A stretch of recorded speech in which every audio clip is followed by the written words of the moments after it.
As I'm sure you know by now, early this morning, our time, there was a terrorist attack in New York and in Washington, D.C. Called me this morning at 8:56 a.m. from the 101st floor to tell me that there was smoke in the room. I'm the director of neurosurgery at one of our trauma hospitals, and I know what's going on right there, right now. My first reaction was, as a Muslim, hey, this is retribution. There are people in the world today, right this moment, who are celebrating at their success of pulling off an amazing logistical nightmare. Muslims feel, hey, listen, you came into my home, took, my home, and you kicked me out. Neither I nor anybody I know was ever raised with the concept of being a suicide bomber. And then you give back, like, a little bathroom to me, and I'm supposed to celebrate, and when I'm not celebrating, you come and kick my ass? A real warrior, not a thug who calls himself a warrior so he can feel better about himself. A thug is out just to create violence. Do it again. And it's all here in your heart too. So if you kill, you're killing a part of yourself.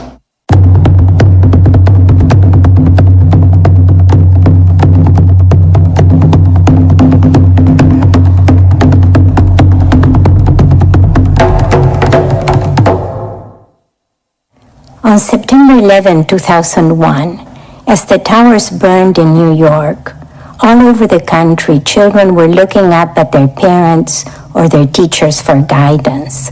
College students were arguing with each other and with their professors. People went to work and hoped that the manager, the CEO, or the president of the company would have words of guidance. Everyone heard the president promising retaliation. Anthony Robbins was asleep in Hawaii when the towers were hit. That day was to be the second day of a conference on leadership that he was teaching to 2,000 participants from 40 countries, with about 100 New Yorkers, many of whom had lost family, friends, and entire businesses that morning.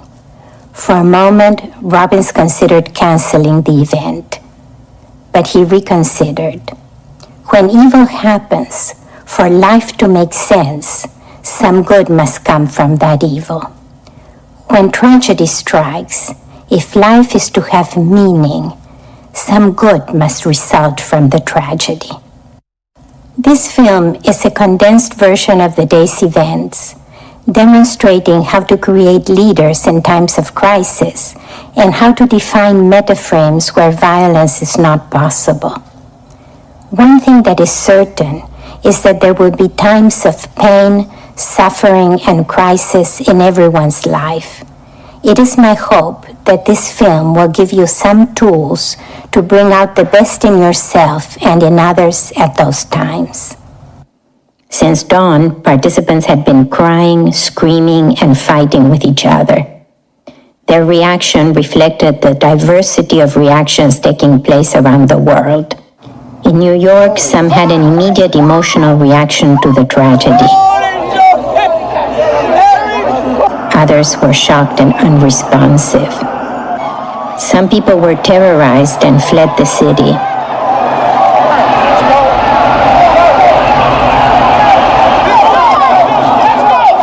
While others immediately headed towards the disaster scene in order to help.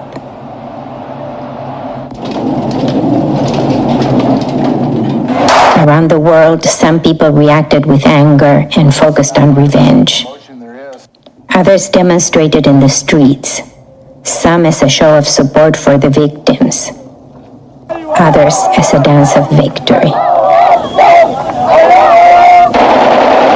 Most people felt the attacks to be a sharp interruption of life as they knew it, and many saw the tragic events as the end of an era. The subject scheduled for the conference that day had originally been emotional mastery, how each individual has the capacity to choose the emotions to be experienced. Robbins decided to preserve the theme of emotional mastery while focusing on the day's tragic events. The film is a condensed version of the 10-hour day, where Robbins begins with large group interventions, moves to working with small groups, then to individuals, until he focuses on two men, a New York Jew and a Pakistani who stood up to represent the Muslim point of view. Through indirect negotiation, Robbins transforms the young Muslim into an activist for peace, and in so doing, he unifies the large group's emotional experience in the direction of growth and contribution. The attack on the towers on September 11 was the trigger for many of the conflicts that face the world today. This film is about how to create peace, and is a contribution to the understanding of the emotions of those who are in a position to negotiate for peace. Facing the challenge of how to create an empowering meaning that would unify and serve the large group, Robbins decided to restructure the day's teachings into 5 parts. He began by redefining the situation with the purpose of developing leadership. Next, he created a sense of community by appealing to higher common values. Third, the participants were invited to re-examine and analyze their initial emotional reactions to the news. And fourth, to discuss them with each other. Finally, a process of indirect negotiation between two men who occupied opposite poles of belief served to integrate the diversity of views represented in the room.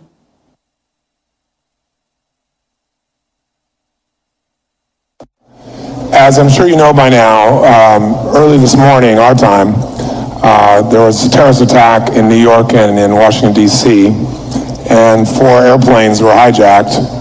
The airplanes were leaving for the West Coast, and they hit to the World Trade Centers and hit both towers, and they imploded and were destroyed, and probably 10 to 20,000 people probably died in the process. And there's a great deal of horror, as you can imagine, there, and people working very hard to salvage any human life that's still there in that situation. A lot of other people who witnessed the experience of horror. A lot of people in this room who probably have family members there with concerns. It's very difficult to communicate based on the phone lines. And then in Washington, D.C., the Pentagon was hit, and there's been a great destruction there. And then there was another plane that landed outside of Pennsylvania. So this is emotional mastery. And so it's an opportunity for us to figure out, how do you focus on? What do you focus on? What does this mean? What do you do? And from a leadership perspective, I think the first focus has to be who needs to be served and cared for. And so my first focus is who is directly affected by this. And there are people in this room who are directly affected by this, and I think everyone here's hearts go out to you, and our love is there for you, but more than just our love, we want to do everything we can to support you personally. So, the experience that's happening right now is radically different for everyone here. Radically different. Some people are saying, what are you upset about? This stuff happens in my country every day. Maybe not as dramatically, in some cases more dramatically.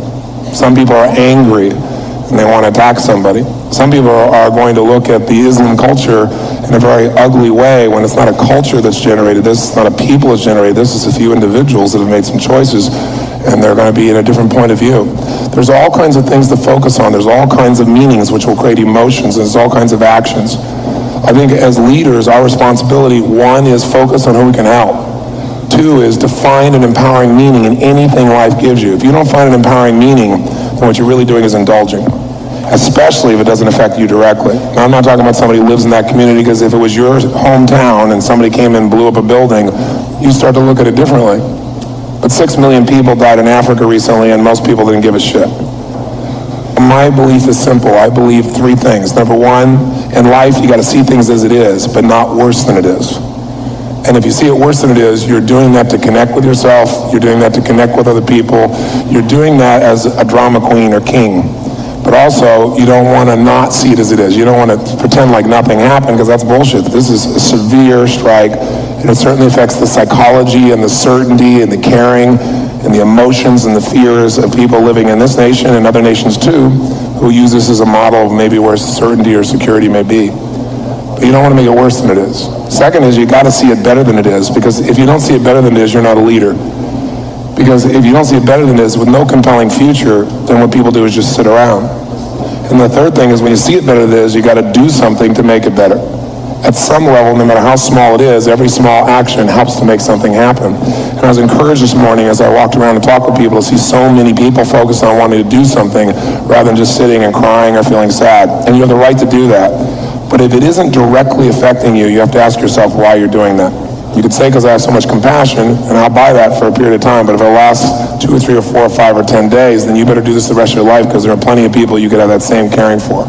I believe that caring needs to be reflected in action, and the way that action can happen is an empowering meaning. If I think you're indulging, I'm going to keep asking you what needs you're meeting by doing this.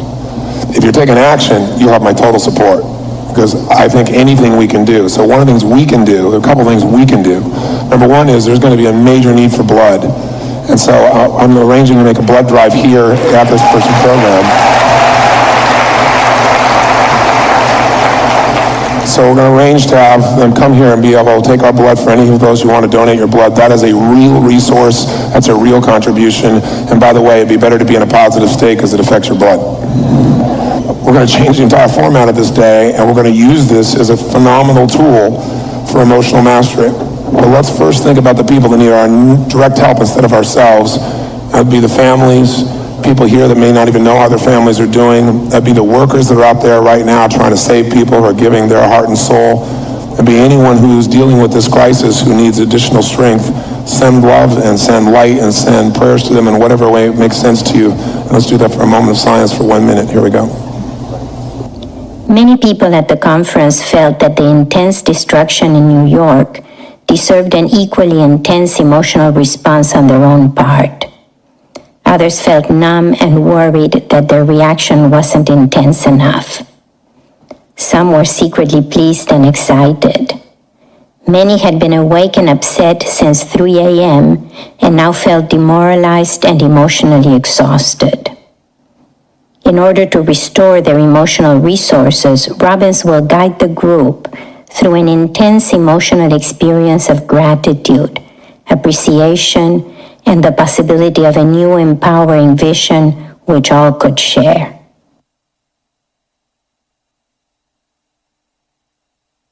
It's usually after great pain that people begin to make new choices or begin to appreciate things they've begun to take for granted, like basic freedoms. This can truly serve.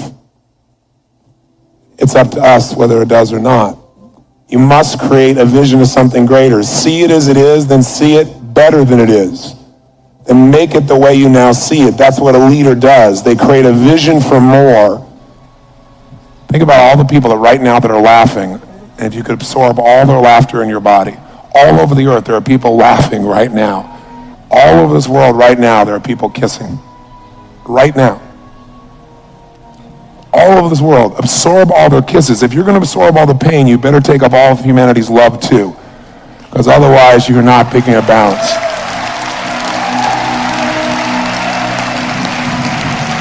Because a real leader is here to serve, not their own needs, but the greater good, and in so doing, their needs are met as well. You can't give strength to someone else unless you have it inside you. You can't give love to someone else unless you've given it to yourself, and you sure can't create an exciting life if the only time you can be excited is when there are no problems. Because if you're waiting for a time when there are no problems, there's no pain, and there's no tragedy, and there's no injustice before you celebrate, then you're never going to celebrate again as long as you live, or you're going to have to focus only on a very small part of the world. Don't be selective in your caring, don't be selective in your pain. Create gratitude now. From that place, there'll be more of you to give. If you look for the good, it's always there. What's wrong is always available, whether you show it on the news or not. And so is what's right. Right now, there are children being born into a world where they will be loved. Right now, there are people being saved in hospitals all across this country. Right now, there are lives being turned around by people who care. Everywhere in this moment, life is brewing and growing and expanding. All over this earth, life always moves forward. It never moves backward. Children are laughing. People are achieving. If this was just one more event in your life, another piece of the fabric coming together to create more of you, the real you showing up, what would you decide to do? How would you decide to deal with tragedy? What decision could you make? Because in a state of certainty, you know what's right, not what I know, what you know. You have to make your own choices. We can all share our point of view, but you have to make your own choices. What's right for you to do? How can you use this? What can you remember about humanity or about yourself? What emotions are available at any moment for you? In talking about gratitude, Robbins began with a comforting theme of appreciating one's own blessings, but he gradually expanded the circle of appreciation until it included the experience of humanity as a whole. Robbins encouraged the audience to deliberately assume the responsibility of leadership, to get outside of themselves, resolve their own inner turmoil, so they could have resources to go back and make a difference in their communities. He wanted to make sure that everyone in the room used this as an opportunity to become more resourceful, not just that day, but in their lives, to go back home and be a positive force. The participants were then asked to re-examine the moment in which they first heard of that morning's destruction in order to better understand the way they habitually produce meaning. What did you focus on when you first thought about this? When you first heard it, you probably had several things. You focused on one thing and then another and then another. Is that true? And then as you focused it, what meaning did you give to that? And then, what did you decide out of that? Did you decide you have to be more careful? Did you decide you just have more faith? Did you decide to put things in balance? Did you decide to be more grateful? Did you decide to give some blood? What did you decide before we talked this morning? I want to know how you processed initially, what you focused on, what meaning you gave, what you did in your head, what action things you do. And then we're going to do a little analysis together so we can see the diversity. We'll have you be in groups of 7 people so you really get a different sets of perspectives. Here, Robbins explains some frameworks for how people produce meaning, starting from the fact that a stimulus, such as that morning's news, prompts one to ask questions. All emotions are based on a triad of 3 areas of experience working together: physiology, focus, and language patterns. This triad is represented by the triangle that Robbins is now drawing on the board.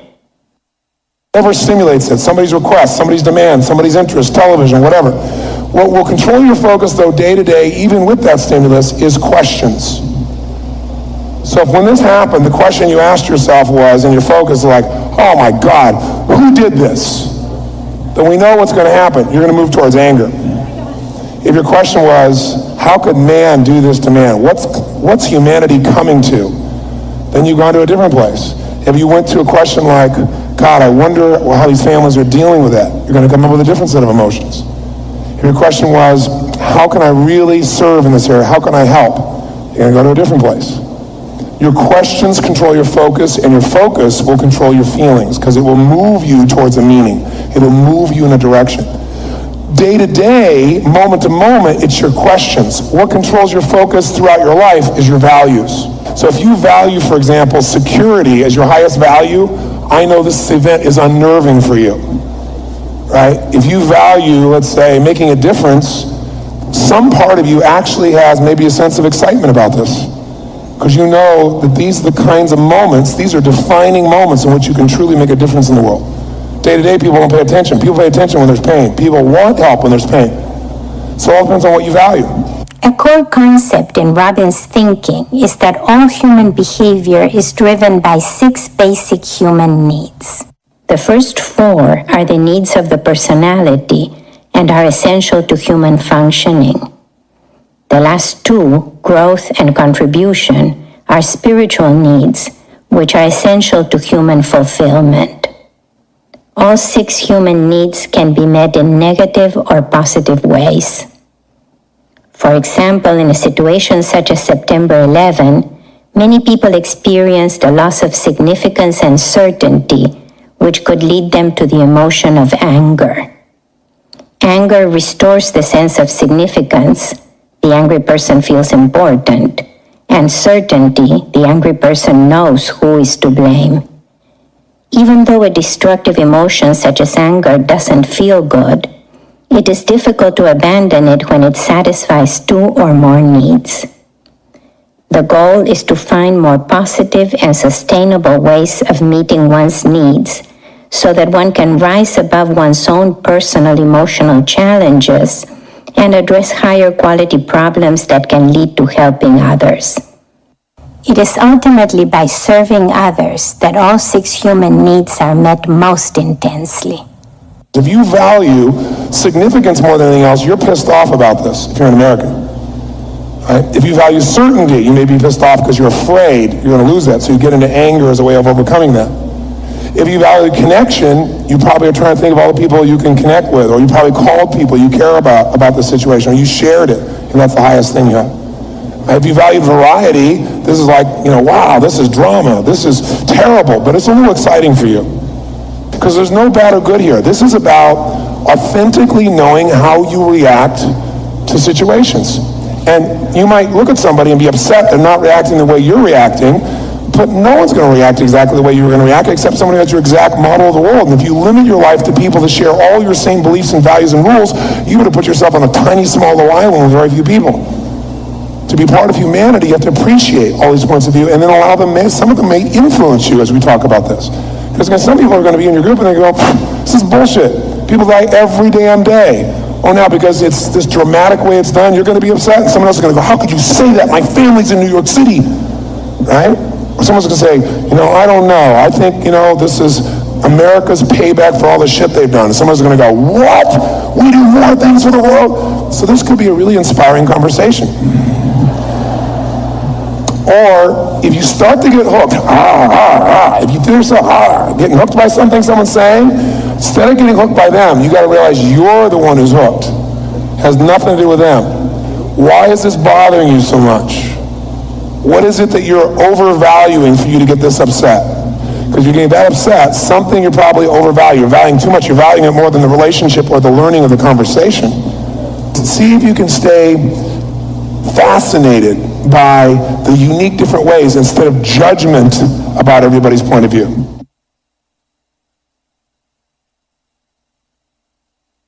The group was then asked to break off into small groups of 5 to 7 people, each group including at least 1 American and 1 non-American.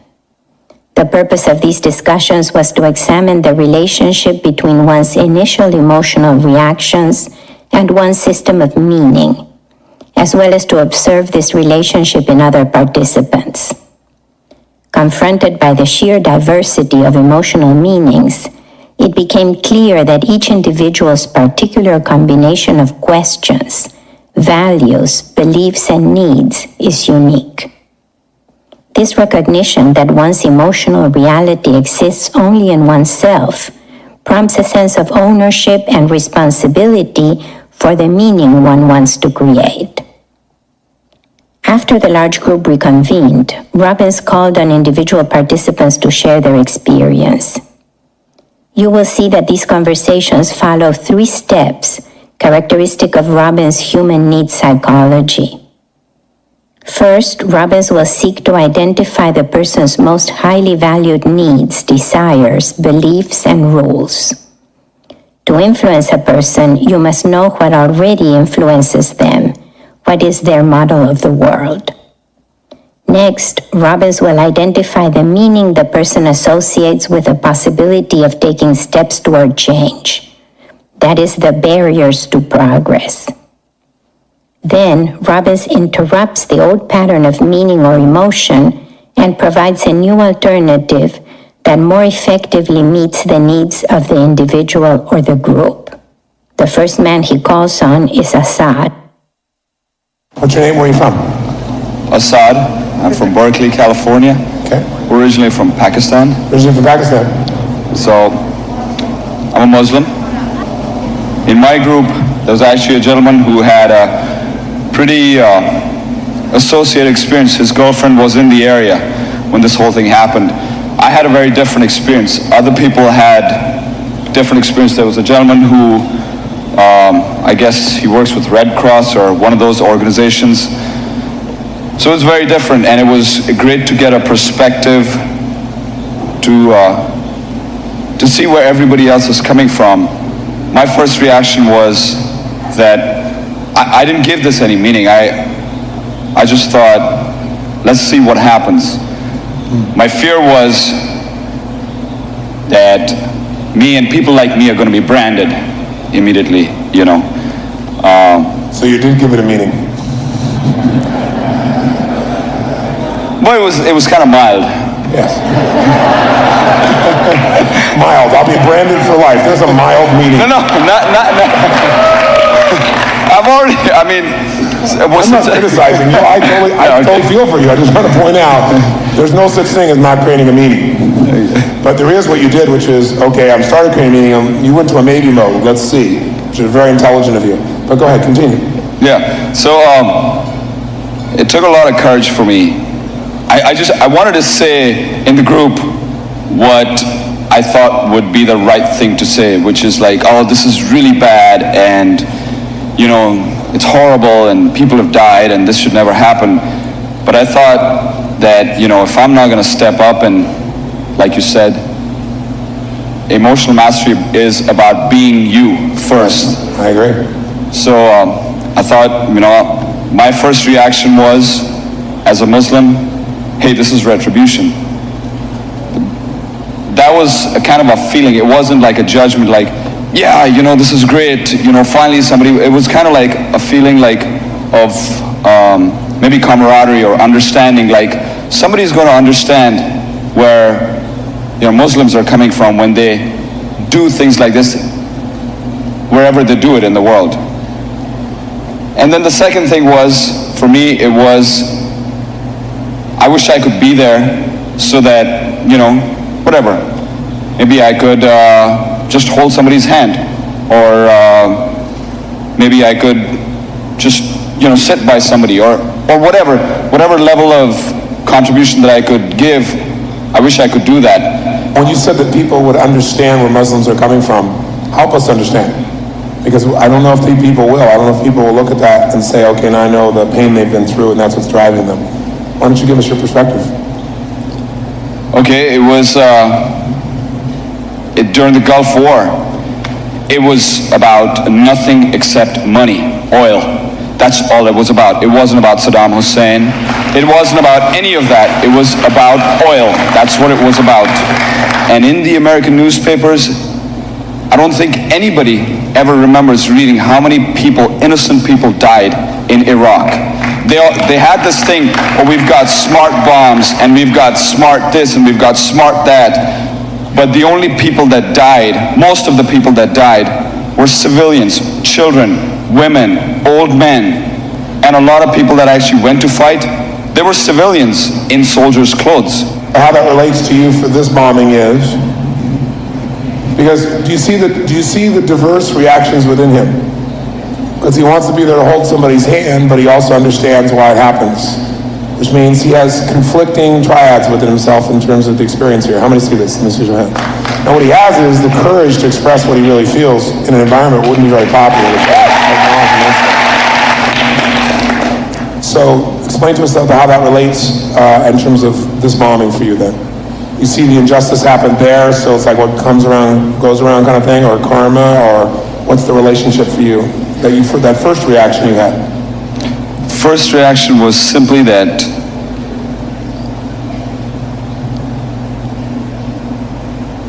somebody else will understand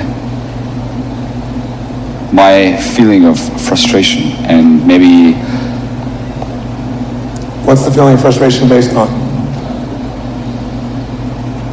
Because I doubt seriously if many people understand their frustration because of this. I think what they'll probably do is want to retaliate just the way you fear. I doubt seriously if that event will cause people to understand. Absolutely, I agree with I that. think that's why there's so much violence all over the world has been perpetrated in the Middle East, in Bosnia and all these places, is because what people do is they take the pain they have and they decide the way to get rid of it is to give it back to somebody else. Exactly. That's exactly what I mean. That people, the whole Israel-Palestine issue, it's all about Muslims feel, hey, listen, you came into my home, took my home, and you kicked me out, and you raped my wife and my daughter and everything, and then you give back like a little bathroom to me, and I'm supposed to celebrate, and when I'm not celebrating, you come and kick my ass? So that's what Muslims feel. On the other hand, the people who are doing all these things, they feel, hey, listen, we're powerful, we'll do whatever it takes to protect our interests. There's no right, there's no wrong. I don't feel there's a lot of the violence is being perpetrated, like I said, during the Gulf War. It was economics, it's politics. The people who die, they don't care about all of this, or maybe some of them do, but what they do care about is their mothers and their fathers and their daughters and their sons, and they don't want to die, they just want to live, they just want to be happy, just like everybody else. And I don't know, I guess, so that, yeah, I guess you're right. I have mixed emotions in the sense that I wish that somebody would stop and sometimes just think, whether I'm Muslim or whether I'm Jewish or whether I'm American or Bosnian or whatever, I want to be happy, and I want to do the things in life that make me happy. And if somebody takes that right away from me, to do the things that I want to do, then I want to retaliate, I want to do something. But I don't think people understand that. People just say, oh, these are bad guys, let's kill them. And whether Americans do it or Muslims do it, that's true. It doesn't make it right. So the challenge is to keep doing the same thing that doesn't work over and over and over again. Retaliate, the other side doesn't understand, they retaliate back. The other side doesn't understand, they retaliate back. And so we have all this violence. And the violence is because of one thing. Because when people are hurt, one way to get out of pain is get angry. Because when you get angry, you get certain and you feel significant. Because when someone takes things, you feel insignificant and you feel uncertain. And so anger is the way to return to that. But anger runs its course till it starts to eat you up, and then people start to feel sad. So I don't have an answer for you on a humanity basis. I can only tell you the answer on an individual basis. That if you continue with the anger you've got, you won't be able to do this. And you're far advanced because you have the ability to have both emotions. And I respect you immensely and share them. I respect you immensely first for being willing to tell us the truth of what you feel and to show it to us. I respect you immensely because you also have the ability to have compassion, because many people could not get beyond their anger and say, I'd like to be there, hold somebody's hand. They just go, hey, they deserve it. I don't know them anyway, they're faceless. So your evolution as a soul, as a spirit, is quite accelerated compared to most people. But the reason you're here, my guess is, like why we're all here, there's a spiritual reason we're all here together. We're here for a reason. This is not a mistake. And one woman was telling me she's feeling guilty. She's so guilty because she should be back home to help other people. And I'm going to bring a group of people up here so you can watch the interaction. And she's here because she's got that guilt all the time. The woman who's angry is angry all the time. This is just a new reason. These are patterns. All this event is an opportunity for you to run the triads you already run with more intensity. So he gets to run the triads he's had of frustration for some time. She gets to run her anger. Somebody else runs their guilt. Somebody else runs their sadness. It's a magnifier, a massive magnifier, but people go where they live. And if you want to change the world, you got to change yourself, and then your friends, and you got to go back and do what nobody else will do. I have not had your experience. I've not had my family raped, by someone who stole my home and took it from me. I've had pains that I thought were intense. I'm sure not as intense as the pains you've experienced or your family's experienced. So I have zero judgment. Robbins had been informed of Assad's background and knew that he came from a family where no one had been raped or displaced. He knew that Assad was speaking metaphorically and had taken a position as a representative of the Muslims in the room and in the world. Robbins has accepted Assad's position as a metaphor for one of the extreme polarities represented in the large audience. Even more, he addresses Assad as if he truly were in a position of leadership in his community. I have respect for you, for being able to share what you have, and my only invitation to you, since I know you want one or you wouldn't have stood up, is to say, if you continue to make it okay to retaliate, even in your head, then you contribute to the problem of what was done to you. And so you got to somehow find a way, in my opinion. This is my opinion. If you want to tell me I'm full of shit, I'm totally okay with that because I'm not you. But in my opinion, if you allow that space in your head, which you have every right to have, then you're not Nelson Mandela. And people say, I can't do that. That's horseshit. Every person's a Nelson Mandela. Everybody's got it in them. Whether they choose to or not has to do with are you selfish or are you focused on the greater good. So for you, I don't have an easy answer. But I'm curious, do you think, if you, and you have every right to do it, if you keep that awareness, that feeling of now they understand, do you think they really understand? That's my first question. No. Then how can you as one individual make a difference if you still understand yourself, if it's still a little bit okay inside of you because you understand? Or do you have to extract that out and go to the next level like Mandela did, which Mandela doesn't have 1 ounce of it's okay for that violence in him. He doesn't have 1 ounce of it. That's why he led a nation that couldn't be led, supposedly, and has integrated people that couldn't be integrated, and taken people who've been killed and abused and got them not to use violence. That's a unique individual, but you can't take somebody else to a place you've not been. Leaders have to go there first, and if you really live there, you can take anybody there. If you don't live there, forget taking somebody there. So either you're part of the problem or you're part of the solution. How do you do it? The question I have is, and I'm not positive how, because I'm not you, the question would be, could I get myself to a place where I realize that I'm actually killing my own brethren if I make it okay for them to, even though they're justified, to feel enough justification to induce violence on others, because then what I do is I am part of reinforcing the cycle that has destroyed my community in the first place. We see Assad experiencing a significant change as he perceives that the beliefs that serve as the basis for his wish for retribution are unrealistic. Retaliation doesn't lead to the understanding he desires, but only to further blind retaliation, as well as further pain for the people he cares for. So the question becomes, having rapidly changed his intellectual belief, how does he now extinguish his emotional pattern that condones violence? This will develop into the primary question Assad will need to ask himself later in the day. Robbins has decided that Assad will be a primary focus of intervention, not only because he is interested in changing Assad as an individual, but because by changing Assad, he will influence everyone in the room in the direction of leadership. Now, Robbins will examine the belief in violence that Assad will have to discard.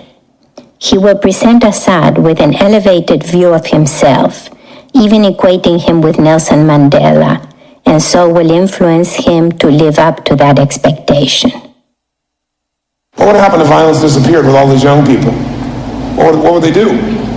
Violence is a way for you to immediately have a mission in life, a purpose. It's greater than yourself. It's heady. It gives you certainty to get in violence. It gives you significance. It's got variety, man. You never know what's going to happen next. Bomb's going off. What's going to happen? What's going to go? It makes you feel alive. It gives you a sense of contribution to something larger. You feel a connection with the people that you're involved with us in. I guarantee you the people on that mission probably met all 6 of their needs in that mission. I guarantee you they felt a sense of contribution on a massive scale beyond themselves. They felt like they were growing to make this demand on themselves. They felt unbelievable certainty that they were doing the right thing, that they were finally making the payback happen, that justice was finally going to be there. I guarantee you they made all 6 of their needs. Somebody who murders and somebody who sacrifices their own life to save another human being does it for the same reasons. Same needs. Just different beliefs about how to make it happen. So those needs that were taken from people are not being taken from you now because you're in this room. So if you live there, you got a problem. If you let your friends live there, you're part of the problem. In my opinion, everybody's pain is real to them. And no one will ever understand somebody else's pain, but everybody understands their own. That's the challenge. Everybody's is. And there's not a person in this world who's not going to experience a ton of it in their lifetime. The only question is, what are we going to do with it? That's going to be the question. So I don't know the answer. I'm not the guy who's wise about this. You are. But I love that you're willing to ask the question. Because if you ask the question, I know you'll come up with the right answer. Because you're seeking. This young woman is exhausted and drained after hours of crying. She had been in love with a man who died in 1999. About a year later, she had reluctantly fallen in love with another man.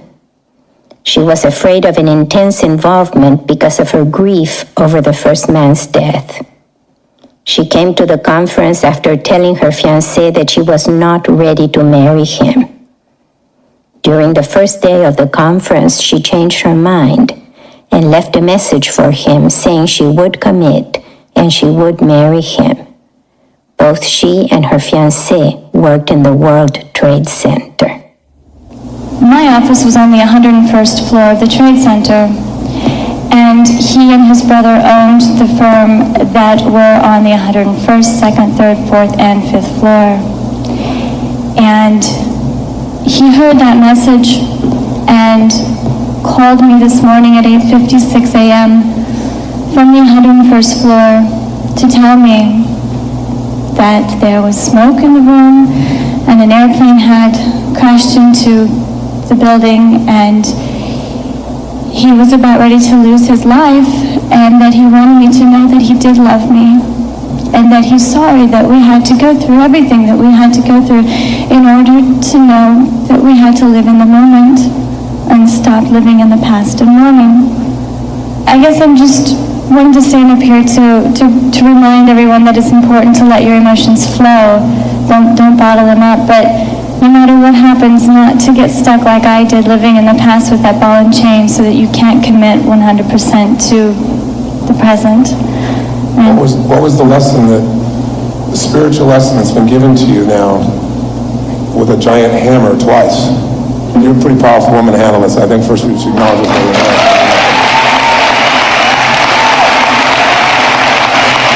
You've got to live in the present and you've got to play full out, which is something that I've never really done. And I've always kind of stood on the sidelines and utilize, I think the worst experience can be your greatest asset. And in a situation like this, these have both been my worst experience. I'm just so trying to utilize them to be my greatest asset to help everyone here if I can, to be more peaceful and to feel what you're feeling and to live in the moment and appreciate what you have, gratitude. Yes, that's wonderful. Maybe the additional one I might offer you that you've already thought of, but I'll just voice it, Yeah, I thought of it, I'm sure. is to love in every moment, Yeah. not just play out, full out. Because, well, you say you haven't played full out and you've been on the sidelines. I'm sure that's true some places. I bet there's true other places where you really did. You're not being fair to yourself. But it's good to generalize sometimes in order to move yourself to action. But the love, the unconditional love, the love without fear, that's the piece that was missing. Yeah. And what a beautiful gift you have. Is the most painful gifts, if you can do what you've done, which is, I have to say, I cannot respect the person more than I do you right now. Thank you. Or send more love to you. My heart goes to you. I need that. You're giving a gift to everybody here.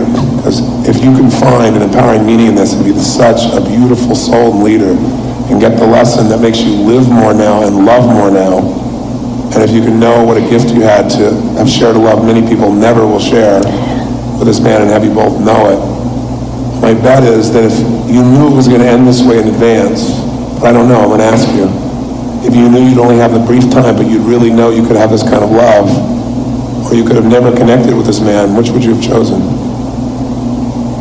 There's no doubt I would have done it in a heartbeat. Yeah. Absolutely. That's wonderful. Give her a huge hand. Robin's hypothetical question, whether she would go through all of this again for the sake of love, gives her the opportunity to choose her current circumstances, including the pain.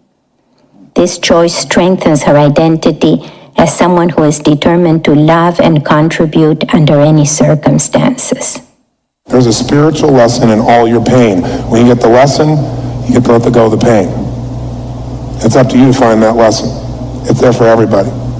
and it usually seems invisible to you because you're not looking for it. You're just staring at the pain and wondering why you got the pain instead of saying, what is it in my awareness, my thoughts, my beliefs that's creating this pain? Because there is a level beyond this. The solution I look for in anyone's pain, and anybody when I walked around the room here, is I'm looking for what I call the global solution. The global solution is that every one of us has something we value more than our pain. And when you think about it, and you believe your pain is taking away that thing you value more than your pain, you'll drop your pain and you'll move. You'll do something. We will see that the words of this Iraqi doctor will impact the ultimate outcome of the conference. My name is Dr. Bashar. I live in London. I'm originally from Iraq. I'm an Arab. I'm a Muslim.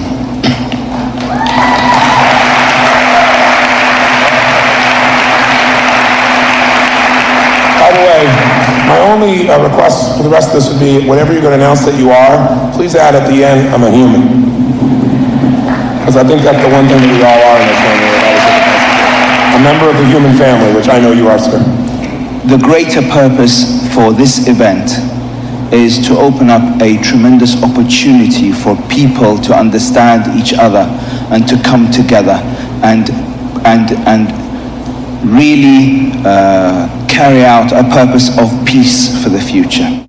And so the lesson that I'd like all my brothers and sisters, especially the American people, to take here is for them, I would plead with them to look deeply into what is actually going on in the world, in the Middle East, what injustices have been taken place and has been carried out.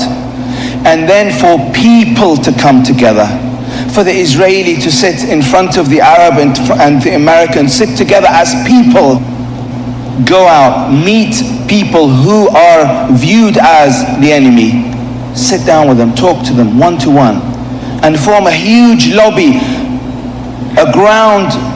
a strong basis for lobbying. Then all the governments will be forced to follow the path of peace, and this is the huge and the best thing that we could do for world peace as a group and as individuals. Robbins then invited a group of New Yorkers to share their initial reactions. He had already met with them privately as a group earlier that morning. Now he will ask each one to speak and so demonstrate how each person's model of the world determines the way they created meaning upon first hearing the news. People on stage here are all from New York. They all had very different experiences. They're all on the same team, all from New York. They had very different experiences of what occurs.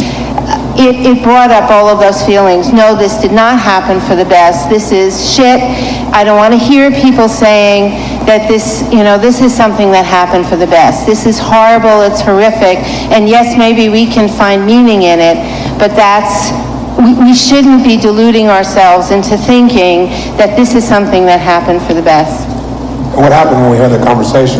You still feel the same way? Has it changed? What's your mindset?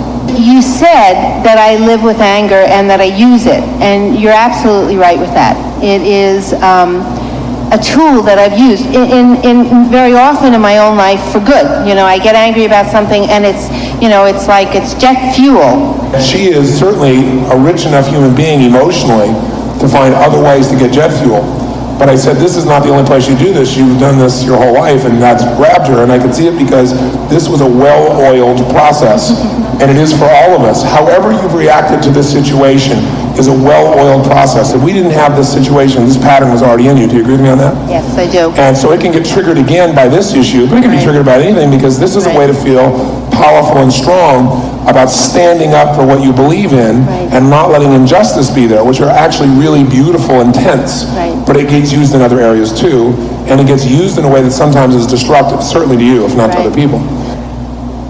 When I finally got through and knew that everyone was okay, then I just started crying and crying, crying, and the tears just wouldn't stop. And what was really upsetting for me was I not only was thinking of the people that were in the trade center that were gone now, but the families that were home, specifically the children. I lived through a circumstance in my family, and the worst day of my life was when my uncle was killed at 43 about 9 years ago. And it wasn't hearing that he was killed that was the worst part. It was sitting on the couch at 3 o'clock when his 8-year-old daughter came home and was told, "Daddy's never coming home anymore." And I just imagined all, the number was just terrific, 10,000 or plus, all those living rooms. I still wasn't certain that I could come into this room and play full out and get what I was here to really get. And my hands were trembling and stuff. And from the back of me, I don't know where she is, but I do want to give you a big hug, was the voice of an angel who started singing, "We Are the World." When everyone grabbed hands and I'm hearing her voice behind me, the energy was just flowing through everybody. And I just knew that it was going to be okay. You're probably seeing models of the world up here. You're seeing people who have learned in their life different ways to meet their needs for certainty or variety or significance or connection. And you can also see people who have valued some things more than others. So for example, very clearly for Stacy, the healing force is something she values more, which is connection. When she has the connection with everybody else, then she can now come up with an empowering belief system. Because the need for connection is there, and now the empowering belief system is, yes, I can step up. Yes, I am. We can do this together. Those are belief structures that she has. I'm the director of neurosurgery at one of our trauma hospitals out in Queens. And I know what's going on right there, right now. I know what has to be coordinated in order to get the doctors in and all the staff in, because we're on disaster code right now, because there's going to be casualties. And I thought to myself, what am I doing here? And it was a literal question, it wasn't figurative. I said, what am I doing here? I should be back there. I should be treating the injured. I should be doing what I can to help the situation. What good am I here? And I couldn't shake that feeling the whole time. I was just sitting there in our group and I was just thinking that I should be calling the Red Cross and finding out if they're having an airlift back to New York. Should just let me get back there. And part of me was saying, well, what are you really going to do out there? You're not going to get there until tomorrow anyway. And I was having a hard time resolving that issue. What was the emotion you were feeling? I was feeling guilt. I was really guilty that I was out here in a paradise and people were suffering back home. And I guess this is an issue that I've been dealing with a long time in my life, especially in the profession that I'm in, that I carry around a lot of empathy for my patients and compassion, and I really want to help people. So. I said, this guilt is not something that's a one-time thing for you. This is a guilt that's an all-time thing for you, something that shows up a lot. And she said, well, yeah. And I said, and the reason is she has a model of the world based on sacrifice. Her experience of sacrifice is ongoing. What she has to be able to do is her spiritual lesson is learning not how to not be guilty, but how to really love herself so she's got more to give these other people. How to learn that she's not the only source of everything. And if she can get to that point, then she'll start to feel worthy inside, and that'll change more than just how she interacts with her patients. That'll change her whole life. So my question is, how do you feel right now? By being guilty, how do you get love and connection? Because I think that I feel that guilt will drive me to do more in order to... Well, why don't you try anger? Look at her. And by the way, do you see why she uses it? Does this have anything to do with the World Trade Center? Yes or no? Yes or no? No. Did the World Trade Center have anything to do with what she went through in reality? Yes or no? No. It was a stimulant. It was a stimulant for her to run her pattern. He ran his pattern, she ran her pattern. Hers is to cry and get sad after first she connects with people, then feel really bad about it. But then eventually she can connect with people to come back whole again. Right? You'll see a different pattern here and you'll see a different pattern here. These patterns existed before the World Trade Center and they'll exist after it unless they decide to change them. My name is Bernie. I am a human being. I am a Jew. I am an Orthodox Jew. I am a second-generation Holocaust survivor. I am a property owner in Israel, in Jerusalem. I have close friends and family who live in Judea and Samaria, otherwise referred to as the West Bank. And when I heard the news this morning, one of my first reactions was precisely the same as my brother Assad expressed earlier, with precisely the same language. Now they'll understand. And I probably have the same physiology, probably the same language, the same focus. Although I don't work in the World Trade Center, frequently take the E train into the Chambers Street, which goes under the World Trade Center, that massive shopping mall and train, which at exactly 10 to 9, just last week, I was running for a meeting, running late, and the probability of me being in that event was certainly higher. Listening to Assad and listening to the others, it suddenly occurred to me, it brings together people who took the same event and we gave it totally opposite meanings. One of the thoughts I had was that this same event that I am interpreting as this great horrible destruction, there are people in the world today, right this moment, who are celebrating at their success of pulling off an amazing logistical nightmare.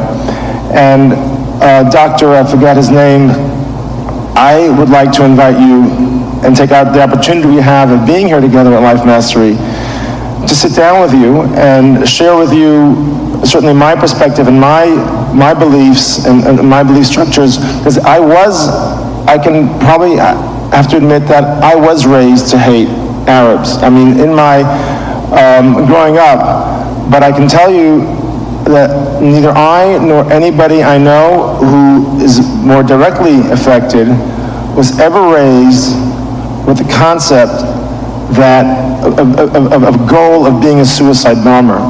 And I want to draw a distinction, and again, I invite you, obviously, because I know that you will see this from a different perspective, would like to invite you to have a dialogue, although it may not affect the rest of the world, but if we can discuss this as human beings in this context, then it demonstrates that there is hope for greater hotheads to even change their perspective.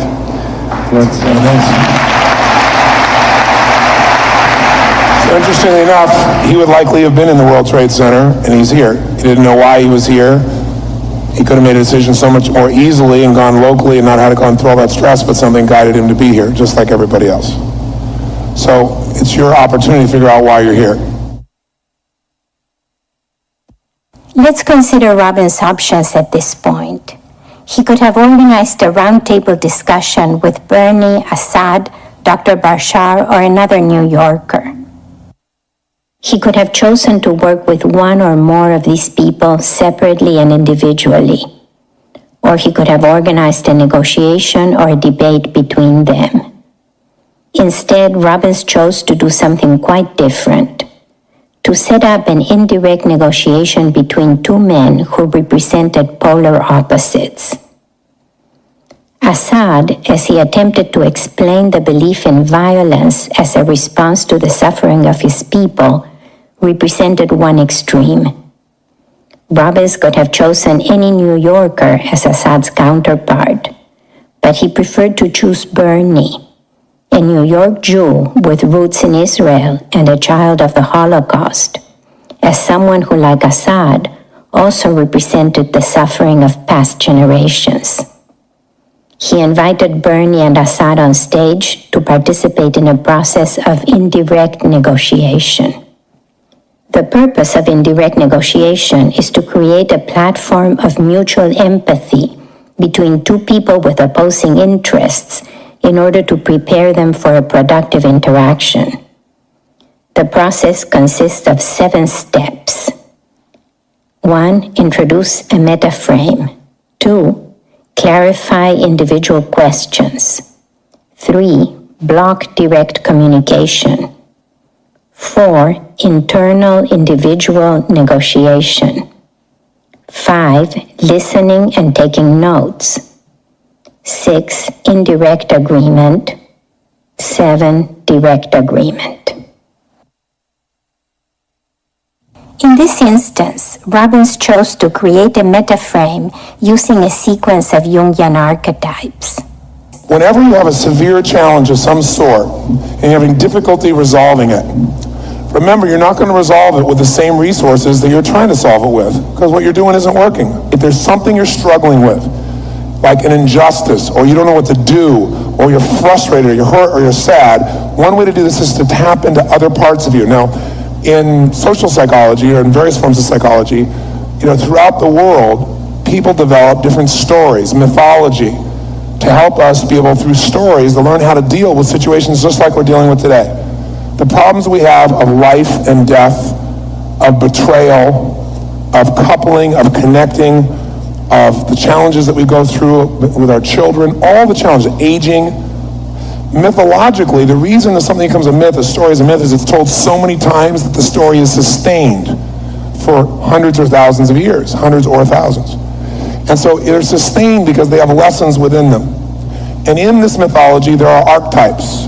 And depending upon which way you look at it, the archetypes usually show up in certain types. So we're going to use 4 archetypes that are built within you, that are resources within you, meaning all of us here.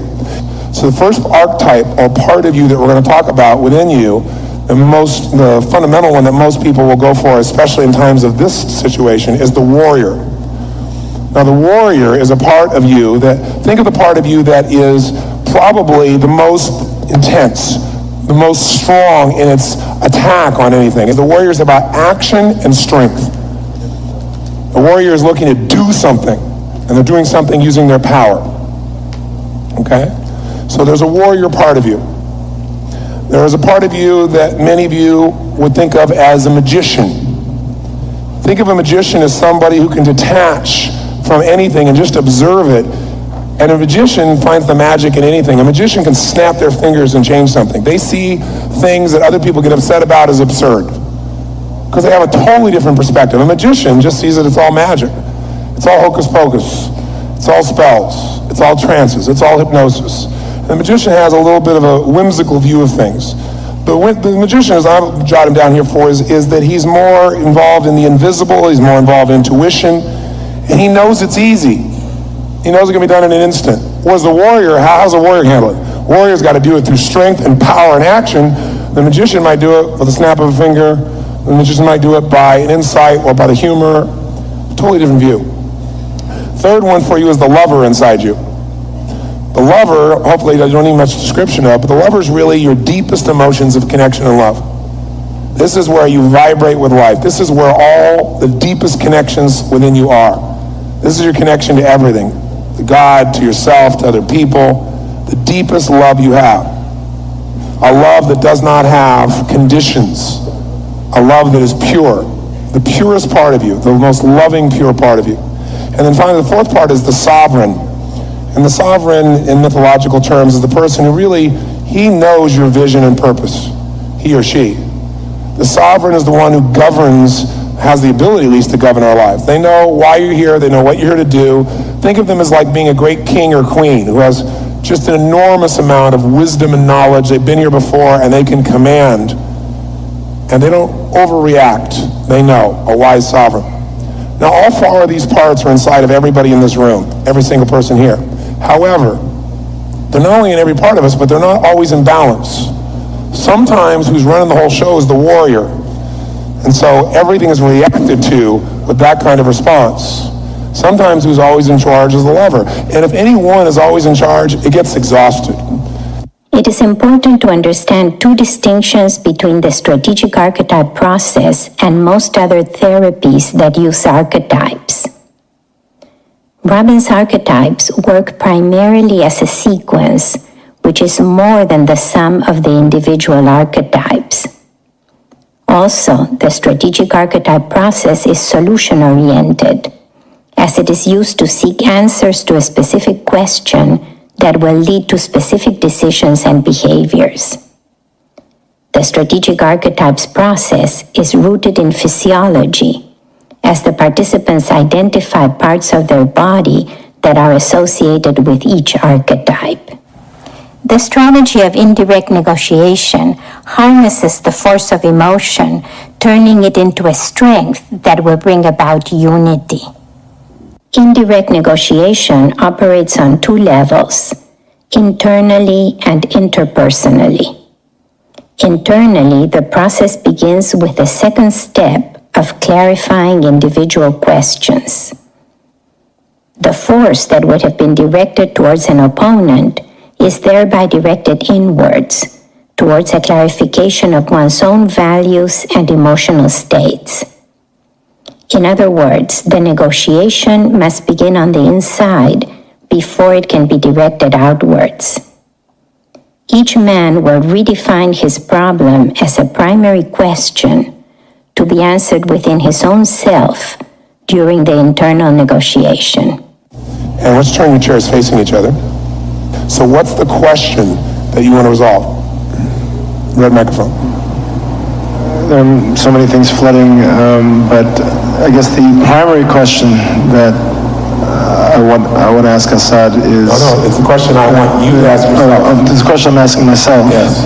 Because here's what happens. As long as he wants to get Assad's answer, there's going to be some vested elements no matter how pure this man is. And he's a very pure man. And what all you're going to do is you're going to capture as fast as you can. He's going to say, my lover, or we'll start out with my warrior probably. My warrior says, my warrior says. That's the phrase you're going to say in the answer to the question. And you're going to write down what he says. It'll be hard because if he's doing it well, he'll go fast. You're going to have to write as fast as you can. And hopefully you can read your writing afterwards. I'm getting you to this because I can't. I got symbols. Okay, so what's the question first? What's the thing you're struggling with that you'd like to resolve? That if you resolve it, it creates pain for you, or anger for you, or frustration for you, or it's overwhelming for you, and you want to resolve it. The question I want to answer for myself in the context of today is this, anything you want, but I'd like to see it relating in the context. The question that I struggle with all the time is, what is the answer to the situation? Okay, what is the answer to what situation specifically? The escalating cycle of violence on both sides. How do we find a peaceful resolution that does not involve that allows both of us to live in our homelands? Great. How do we find a peaceful solution that allows both of us to live in our homelands? Okay, that's a question that he can begin to pursue and answer it. Okay? Now that's a large question because it involves things he can't necessarily control. So now you brought up a great question, and you can pursue the answer to that question within yourself first, and then you can pursue it later on with Assad, right? On your own. But what I now want you to do is convert that question to why it's important to you. What's the real question behind that question? There's a real question relating to you behind that question. So what do you got to solve in you? What is it you need to resolve? Resolving what my true feelings are. I mean, when I said, I sort of regret what I said earlier about, I was raised in hate, because I'm not sure I was raised, but I'm trying to resolve, what is it exactly that I feel, because I also, when we look at it as a group of people, okay, is resolving the group of, the label we give to the Arabs versus an individual, okay, and I think it was so true that Assad expressed the conflict of, I don't wish any individual harm. You have all kinds of things that are going on now simultaneously. So let's just come to one thing. What do I need to do? I'll give you a question if I may for simplicity's sake. What do I need to believe, understand, or do now to take the situation and use it to make me a better person and somehow serve others that I care about as well?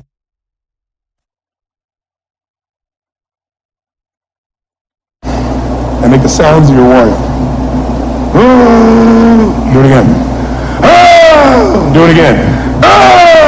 And then just say, my warrior says, and you say whatever pops your mind, and don't filter it mentally, and keep that energy, keep feeling that energy. And I'd like to have you stand, because I think you'd be standing in a warrior state. Stand in that state. And just tell you, my warrior says, my warrior says, my warrior says. Go. My warrior says, wait. No, my warrior, I'm not doing. Stay with your warrior. Watch me. Get the hell out of here. Come in here to your warrior. Make the sound again. Again. Stay here.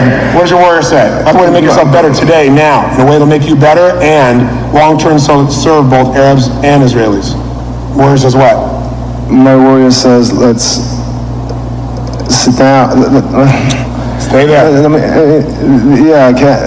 It's my warrior is overpowered, I guess, by that can't come with any positive side of the warrior, if you're asking. You can't come to a positive side of this warrior. I can't, if you're asking for a positive, how I will use that. That's right. I'm asking the warrior, not the dead warrior who's going to die because all he does is fight like a stupid ass. A warrior who has a purpose beyond fighting. A warrior who's really trying to serve a higher good. Not an asshole that was conditioned from youth. Not someone who lives in pain. A real warrior. Not a thug who calls himself a warrior so he can feel better about himself. A thug is out just to create violence because they felt violence themselves at one time or someone they cared about. That's a thug. A warrior has a higher purpose. In talking to Bernie, Robbins is talking to Assad. This is an indirect way of addressing Assad without engaging his sensitivity to domination.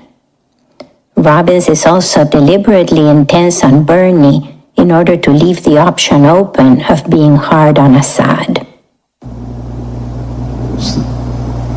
The warrior to sit down with the other warrior and from a position of from strength as warriors to talk, to actually do the planning side of what a warrior does. To change our focus, we must become someone we are not.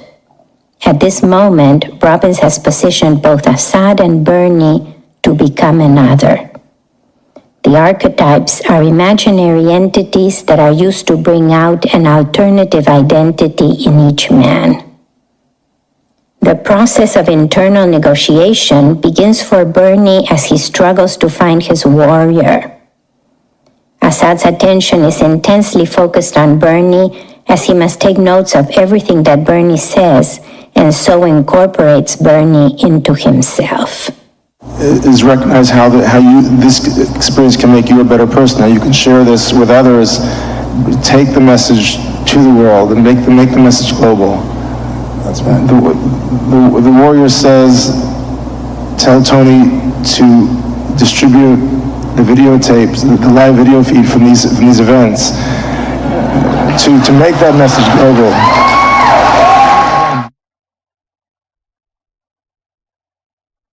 So Bernie, now I want your magician. Where's your magician? Okay. Good. All right. Have your hands up. Okay. The magician. I'll hold this for you. Okay. Because I want you to stay with it. Make the magician sounds. Puff. Make the magician at his best. Puff. That's it. Keep on hanging on the magician now. Remember, the magician comes from a place of the humor of it. The magician sees the simplicity. The magician is not caught up like the warrior even slightly. The magician has a completely different perspective on this. The magician knows how to snap their fingers and create a change instead of having to fight forever to make it happen. The magician has magic available, and the magician is kind of playful. I'll turn you this way so you can see him too. Up here it's hard to hear. Go ahead. The magician says, just, hey, why don't we just, play volleyball?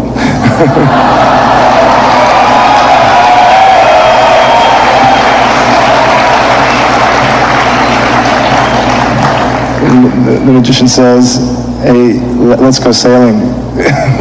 The magician says, let's take a clean map with nothing but latitude and longitude, with just the water, and let's just create the map the way we lay out this floor, this room. The magician says, wouldn't it be nice if, and what if we could, and perhaps we can. By the way, these phrases the magician's offering interrupt the entire pattern and create something possible. The magician says, let's just have fun. That's okay. The magician says, we can be happy. The magician says, we don't even need land to be happy. The magician says, just be happy. The magician says, there's plenty of room in the planet. Magician says to me, Magician says to me,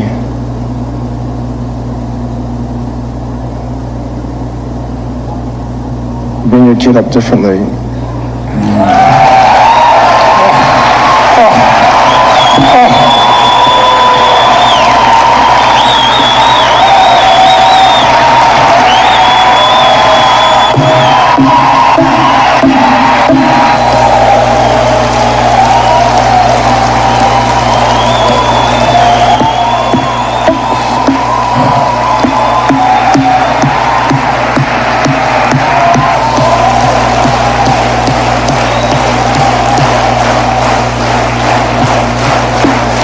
Robbins is moved to tears when Bernie's magician tells him to raise his child without the sense of us versus them.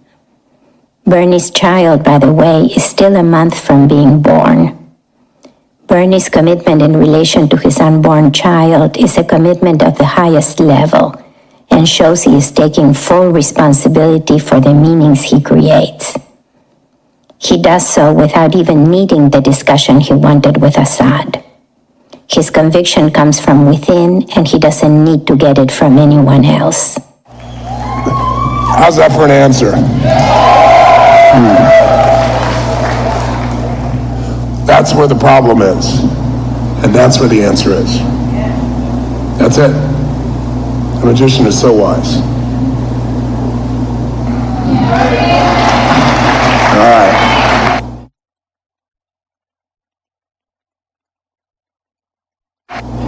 Give us your lover. Where's your lover? Question for the lover is, what do I, Bernie, need to do today to take this event and make it the most powerful transformation of my whole life? Have me become better today because of this than I've ever been, and as a result, long-term serve all of humanity. My lover says, can't we all just get along? Very good. That's good. My lover says. See the state change here? My lover says. My lover says, you know, love is more important than war. My lover says, Bernie, go home and give your wife a hug. My lover says, Bernie. My lover says, Bernie, Dove, a Hebrew name.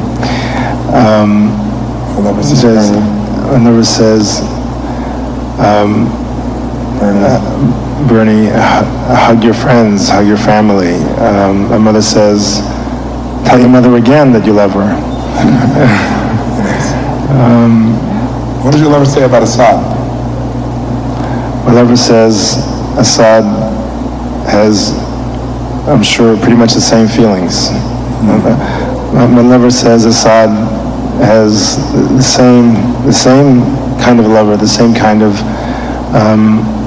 is being driven by the same passions. His feelings.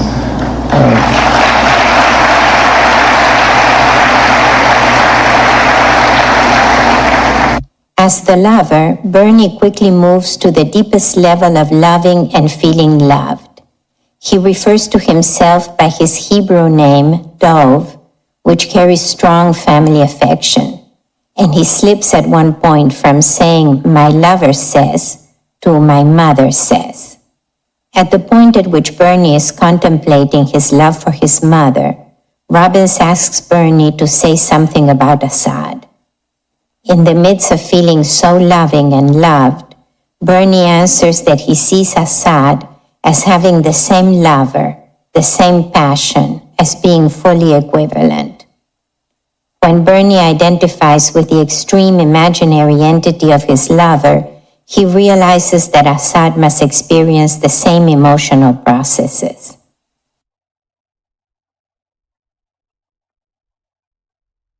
Where's your sovereign? There we go. Make the sounds of your sovereign, the king, the wise king, who knows what you're made for, who knows the road ahead.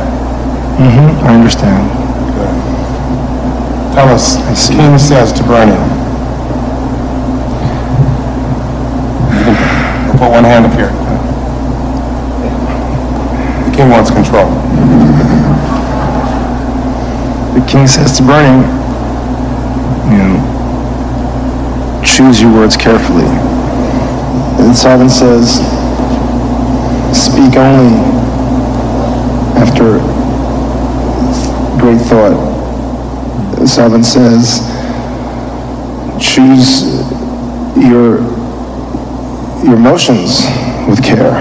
And Sovereign says, choose your expressions. As the sovereign, Bernie recognizes that not only we can choose our words and our thoughts, but also our emotions. What's the question, Assad, that you want to resolve within yourself, or the conflict you want to resolve within yourself? You said you came here with enormous frustration.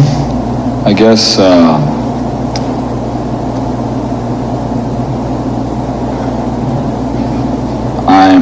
I'm wondering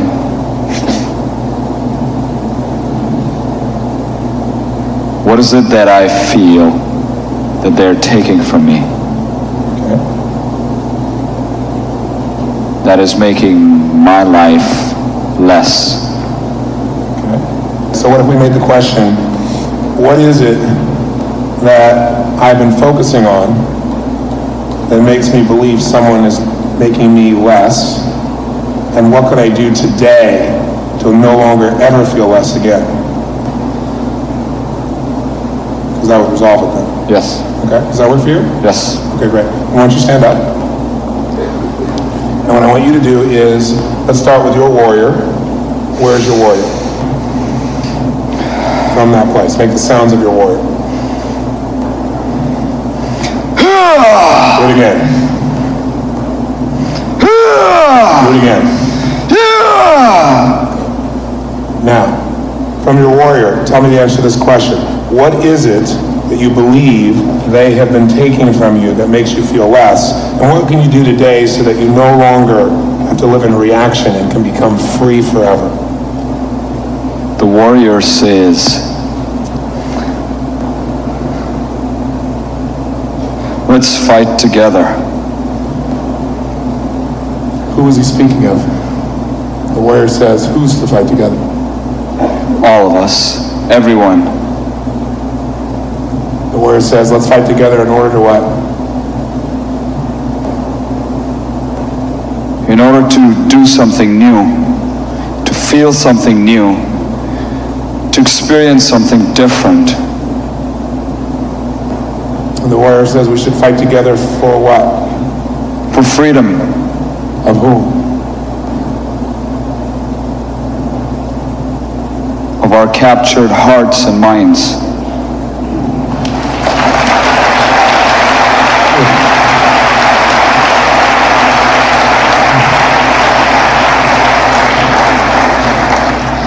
Have the word tell us how. How do we fight together for our captured hearts and minds? The warrior says. The warrior says, put your swords down, take off your armor, and walk to the other side, and look into the eyes of the person you're fighting.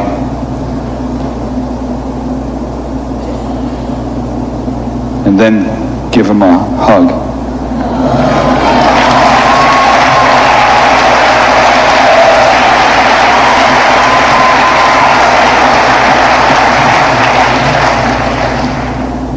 Ask the warrior, how can a warrior do that? Ask the warrior, how can a warrior do that when they know so much pain has been induced? So much hurt. How can one walk to the side, look in the eyes and hug? The warrior knows. Ask the warrior. The warrior says, show your cuts and bruises to your enemy and tell them to give you a Band-Aid. Assad's answers as the warrior are greatly accelerated by Bernie's process that Assad has assimilated in a profound way. The fighting has become communal. We fight together in the same way we play volleyball together, and the opponents are not other people but our own limiting patterns. Assad's metaphors of disarming himself and of opening up physically and emotionally to his enemy attest to the empathy he has gained in relation to Bernie. Now, not only he is empathetic to the other situation, he even demands empathy by asking for a Band-Aid. As each man witnesses the other's struggle to identify with each archetype, both can't help but to realize that they are equals and part of the same emotional universe. Warrior to warrior, Bernie and Assad are beginning to reach indirect agreement. They are both warriors who do not want war. The warrior says,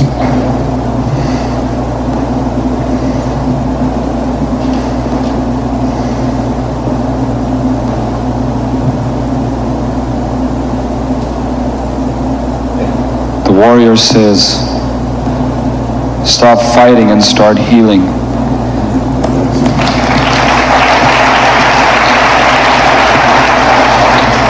the warrior says,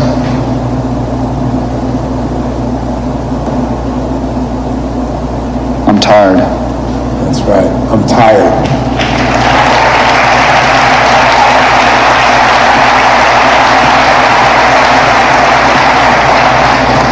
The warrior says,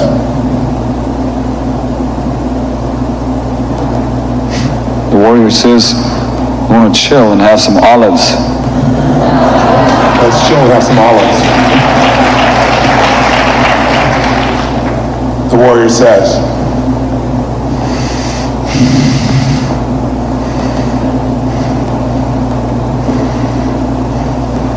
Warrior says, let's go climb some mountains and let's go cut some trees and let's go raft some rivers and swim some oceans. yes, those are things warriors are made to do, but they don't have much time for when all they do is fight. Warriors are people of action, people of courage. All those things are active use of the warrior in a courageous way that causes the warrior to face fear and to triumph. The purpose of the warrior is to find within you a greater level of inner strength, not to fight with others. This warrior clearly knows that. This is a mature warrior, not a dumb kid. A mature warrior understands. The purpose of the warrior is to break through fear, which is the whole reason for war is fear. A true warrior breaks through fear. They do it by training themselves in other ways other than war. The warrior says, Assad. The warrior says, Assad, your demon is tired, so you can chill. Your demon's tired, so let's chill. The warrior says, Assad.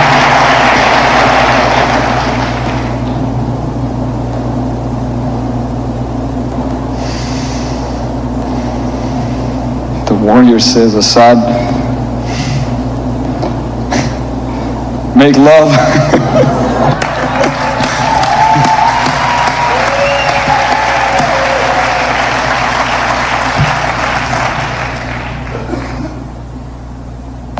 Ask your warrior what he values most now, because he's matured, obviously.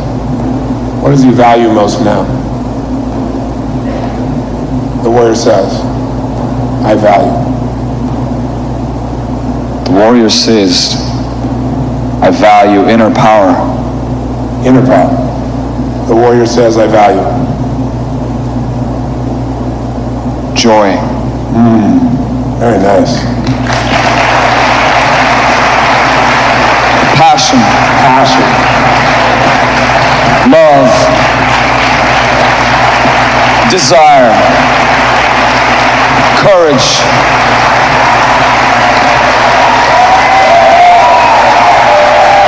Let's go to your magician.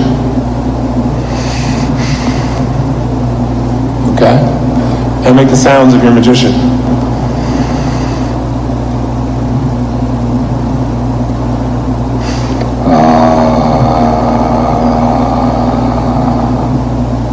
Okay, make the sounds of your magician again.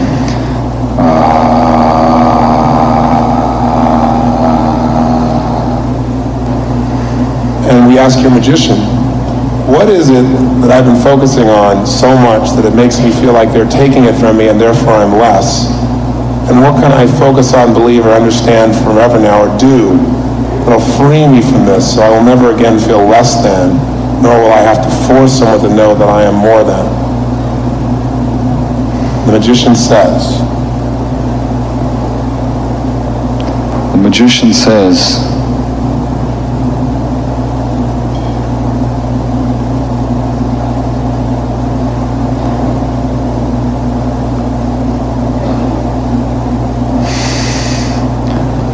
Remember the magician? See it in the blink of an eye. The magician is that part that sees the humor in it. The magician is a little impish fun. The magician can make a change in a second that someone else has to fight for. the magician says, you're not having fun.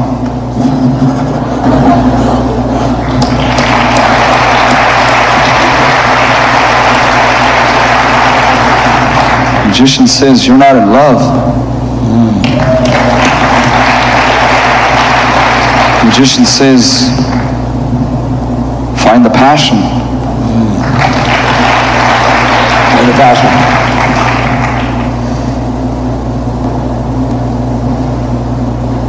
The magician says,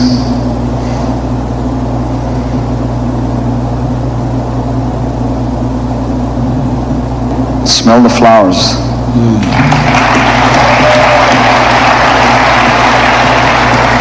Eat some olives.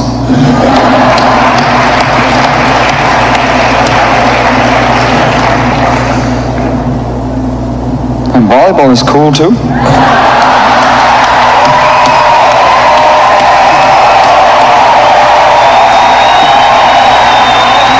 Volleyball is cool too.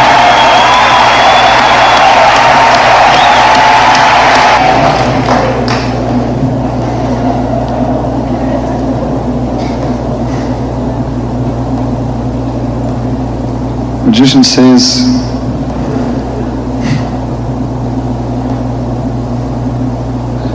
go plant some flowers, fall in love, make love, and go eat some olives.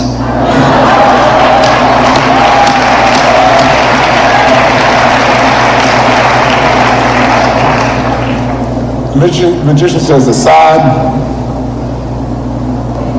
The magician says, Assad, just be a kid again. It's okay. It's cool. Let's go to your lover.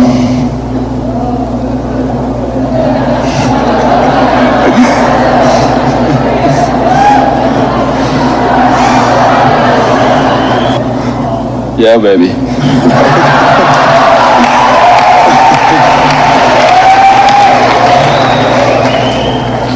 The lover says, it's about time. The lover says,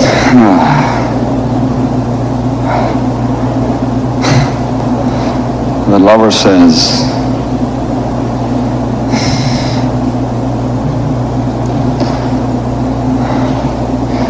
it's okay to fight. Just fight with love. Very nice, very nice. What does the lover mean? The lover means whenever you're out there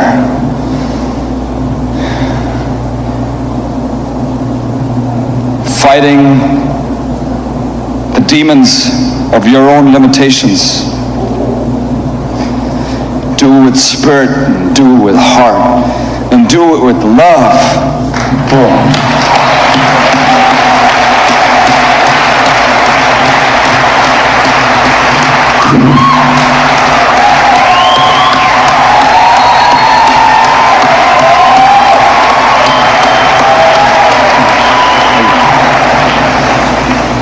The lover says. The lover says, eat some olives.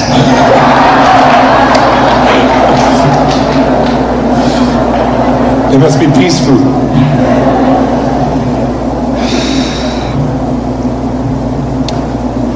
The lover says. The lover says, Listen to the ocean. Hear the peaceful melody of the waves. The lover says, walk on the sand. Let the sunshine soak into your heart and your soul. The lover says, hold hands. The lover says, look into your own eyes and find the love that's always been there. The lover says, let the flower in every cell of your body bloom.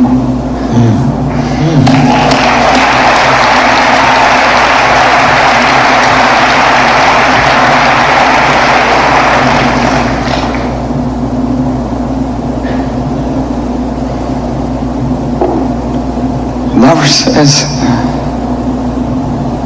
volleyball is good.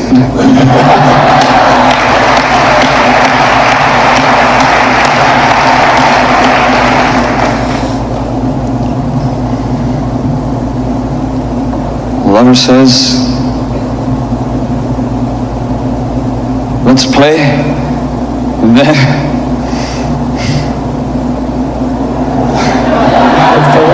let's play and then make love.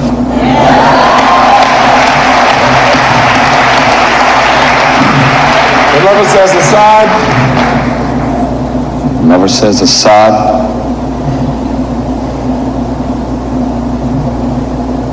Just smile. Just smile. The lover says Assad. The lover says, Assad, there is a brother and a sister on the other side, and a mother and a father, and a son and a daughter. And it's all here in your heart too. So if you kill, you're killing a part of yourself.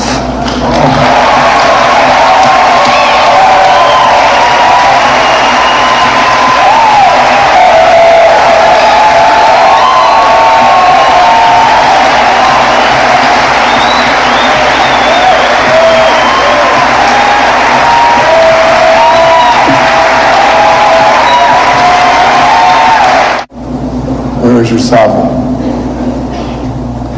The sovereign says,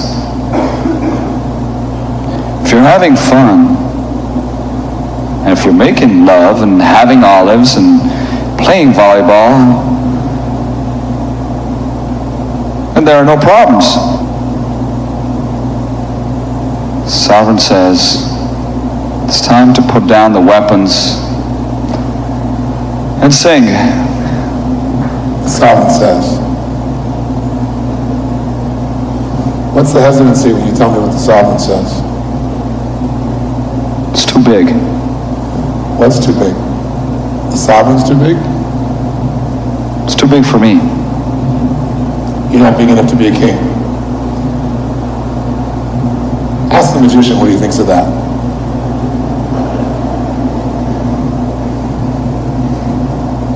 Magician's laughing.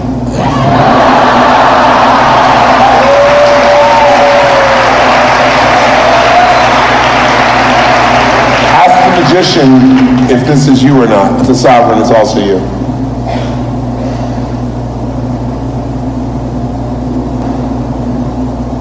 It is if I have the courage. Ask your lover if you have the courage. Yeah, baby.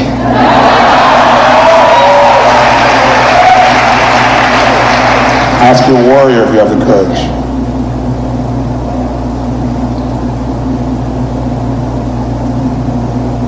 It's time for a new kind of courage. Oh. Time for a new kind of courage.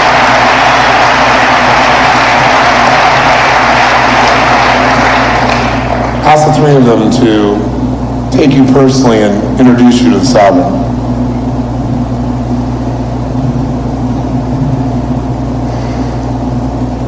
Go Because there is something you may not have considered, that the sovereign is really God in you, as you, guiding you, is you.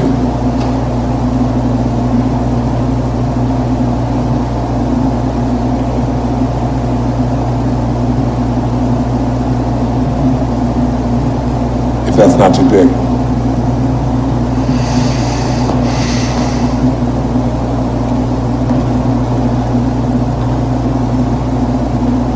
What's the magician saying right now while he's watching all this?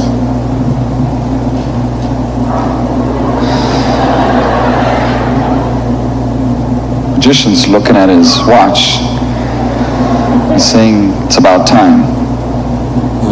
What's the lover saying right now?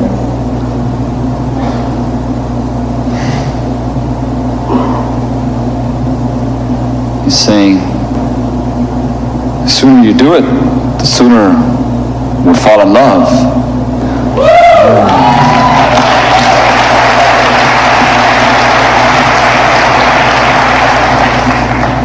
What's the warrior say? Let's go have some fun. Go to the sovereign. Go to your sovereign. Is it you?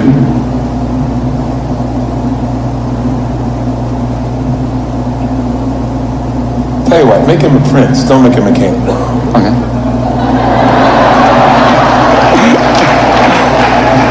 That you can do. Yes. Okay, make him a prince. All right. Sovereign says, Assad, never forget. Always remember.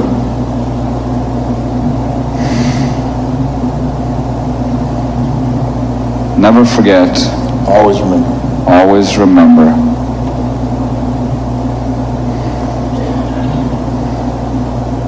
There's a mother and a sister and a father and a son and a daughter.